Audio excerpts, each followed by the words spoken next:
Digital age మీడియాకి స్వాగతం. నేను మీ సుందరమోహన్ రెడ్డి.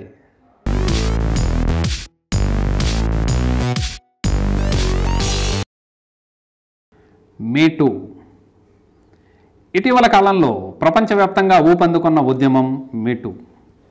హాలీవుడ్ నుండి బాలీవుడ్, కోలీవుడ్, టాలీవుడ్ అంటుకున్న సెగ మీటూ. ఇది కేవలం సినీ రంగానికి కాక న్యాయ, రాజకీయ, పత్రికా రంగం, అది ఇది అని కాక అనేక రంగాలను కుదిపేస్తున్న అంశం మీటూ. ఆయా రంగాల్లోని నీలిరంగు నక్కల భాగవతాల్ని కడిగి ఆరబెడుతోంది. ట్విట్టర్, ఫేస్బుక్ వంటి సామాజిక మాధ్యమాలే వేదికగా ఆయా రంగాల్లో పనిచేస్తున్న మహిళలు తాము ఎదుర్కొన్న లైంగిక వేధింపులను, అత్యాచార ఘటనలను బహిర్గతం చేస్తున్నారు.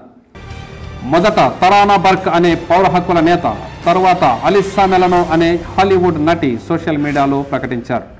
ఇక భారతదేశంలో తనుశ్రీ దత్త 2007-8లో వచ్చిన horn okay please cinema shooting సందర్భంగా తన సహనటుడైన నానే పటేకర్ తన పట్ల అనుచితంగా ప్రవర్తించినట్లు సోషల్ మీడియాలో పేర్కొన్నారు. దీనితో అనేక ఇతర మహిళలు కూడా గతంలో తాము ఎదుర్కొన్న అనుభవాలను ఒక్కరొక్కరుగా సోషల్ మీడియాలో పంచుకోవడం మొదలుపెట్టారు. ఉదాహరణకు బాలీవుడ్ నిర్మాత అయిన వింతానంద ప్రముఖ క్యారెక్టర్ ఆర్టిస్ట్ అయిన అలోక్నాథ్పై ఇలాంటి ఆరోపణలే చేశారు. అలాగే కంగనా రనౌత్ కూడా వికాస్ బెహాల్పై ఆరోపించారు. ప్రముఖ దర్శకుడు సుభాష్ ఘాయ్, అమితాబ్ బచ్చన్లు కూడా ఈ మీటూ మరకలు అంటుకున్నాయి. అక్షయ్ కుమార్ తాను నటిస్తున్న హౌస్ఫుల్ 4 సినిమా నుంచి తప్పుకోవడం గమనార్హం. కారణం ఈ సినిమా దర్శకుడైన సాజిద్ ఖాన్ పైన ఆరోపణలు రావడమే. అమీర్ ఖాన్ కూడా ఇదే బాట పట్టారు. ఇక కోలీవుడ్లో నేపథ్య గాయని చిన్మయి కూడా ప్రముఖ తమిళ సినీ గేయ రచయిత వైరముత్తుపై తీవ్రమైన లైంగిక వేధింపుల ఆరోపణలు చేశారు. అలాగే గతంలో పత్రికా రంగంలో పనిచేసి ప్రస్తుత ప్రభుత్వంలో విదేశాంగ సహాయ మంత్రి అయిన ఎంజే అక్బర్పై ప్రియ రమణ్ అనే జర్నలిస్టు వేధింపుల కేసును దాఖలు చేసింది. గజాలా వహాబ్తో సహా మరో 9 మంది కూడా ఎంజే అక్బర్పై లైంగిక ఆరోపణలు చేయడంతో ప్రభుత్వం గొంతులో పచ్చి వెలక్కాయపడినట్లయింది. CNN రిపోర్టర్ మజ్లిస్ దేవుకాంప్ కూడా అక్బర్ బాధితురాలే. దీంతో స్వపక్ష విపక్షాల నుండి ప్రభుత్వంపై విమర్శకుల దాడి పెరిగింది. RSS కూడా ప్రభుత్వాధినేతల నైతిక ప్రవర్తనపై దృష్టి పెట్టాలని సూచించింది. స్త్రీ శిశు సంక్షేమ శాఖ మంత్రి అయిన శ్రీమతి మేనకా గాంధీ ఒక రిటైర్డ్ సుప్రీంకోర్టు జడ్జి నేతృత్వంలో ఒక కమిటీని వేసి మీటూ ఆరోపణలకు సంబంధించి అధ్యయనం చేయిస్తామని ప్రకటించారు.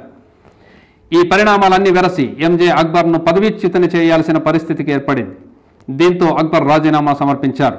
అయినా అక్బర్ మరియు వైరముత్తులు తమపై ఆరోపణలు చేసిన వారిపై పరువు నష్టం దావా వేసి కోర్టులోనే తెలుసుకుంటామని బీరాలు పలికారు. అన్నట్లుగానే కోలీవుడ్ డబ్బింగ్ సంఘం మరియు గాయక సమూహం నుండి చిన్మయిని తప్పించడం ద్వారా కక్ష సాధింపు చర్యలకు పాల్పడడం జరిగింది. టాలీవుడ్లో శ్రీరెడ్డి ఘటనలకు తగినంత మద్దతు లభించకపోయినా నేడు అదే ఛాయలు గల మీటూ ఉద్యమం సోషల్ మీడియా వేదికగా రగులుకుంటూనే ఉంది. ఈ వేదికలో అనేక మంది మహిళలు తమ మనస్సులో భరిస్తున్న మనోకంపరాన్ని వెల్లడి చేస్తూ కడిగేసుకుంటున్నారు. ఇది ఎంతో శుభ పరిణామం. తరతరాలుగా సంస్కృతి సంప్రదాయం ముసుగుమాటున భావదాస్యంలో మగ్గిపోయిన స్త్రీలు నేడు మేల్కొని తమ అస్తిత్వాన్ని గుర్తించి ఆత్మాభిమాన చైతన్యంతో తమను తాము కూడదీసుకుంటూ కనీసం ఇప్పటికైనా నోరు తెరవగలుగుతున్నారు. మీటూ ఉద్యమం స్ఫూర్తితో బాలీవుడ్, మాలీవుడ్, టాలీవుడ్లలో వివిధ రంగాల్లో పనిచేస్తున్న మహిళలు సంఘటితమవుతూ మీటూ బాధితులకు తమ తోడ్పాటును అందించుటకు ముందుకు వస్తున్నారు. ప్రతిష్టాత్మకమైన గూగుల్ సంస్థ కూడా మీటూ ఆరోపణలు ఎదుర్కొంటున్న 48 మంది ఉద్యోగులను తొలగిస్తూ మహిళా ఉద్యోగులు నిశ్చింతగా పనిచేసే పరిస్థితులు కల్పించుటకు సంస్థ కట్టుబడి ఉన్నట్టు పేర్కొంది. మద్రాసులో ప్రతి ఏటా జరిగే సంగీతోత్సవాలలో పాల్గొనకుండా 7 మంది కర్ణాటక సంగీతకారులను బహిష్కరిస్తున్నట్టు సంగీత అకాడమీ కూడా ప్రకటించింది. మీటూ ఫలితంగా ఇప్పుడు ఆయా సంస్థల కార్యాలయాలలో పనిచేసే మహిళల పట్ల జాగరూకతతో వ్యవహరించే తీరులోనూ, ఆలోచన ధోరణిలోనూ, ఇంట బయట సమాజంలోనూ, ప్రభుత్వ ప్రైవేట్ వ్యవస్థల్లోనూ ఎంతో మార్పు రావలసి ఉంది. చట్టాల అమలు తీరులో నిజాయితీ, నిబద్ధత మరియు చిత్తశుద్ధితో కూడిన రాజకీయ వ్యవస్థ తోడ్పాటు లభిస్తే మహిళలకు సామాజిక భద్రత కల్పించడం సుసాధ్యమవుతుంది. వీడియో మీకు నచ్చినట్లయితే లైక్ బటన్ క్లిక్ చేయండి. మరిన్ని వీడియోలను పొందడానికి దయచేసి సబ్స్క్రైబ్ చేయండి.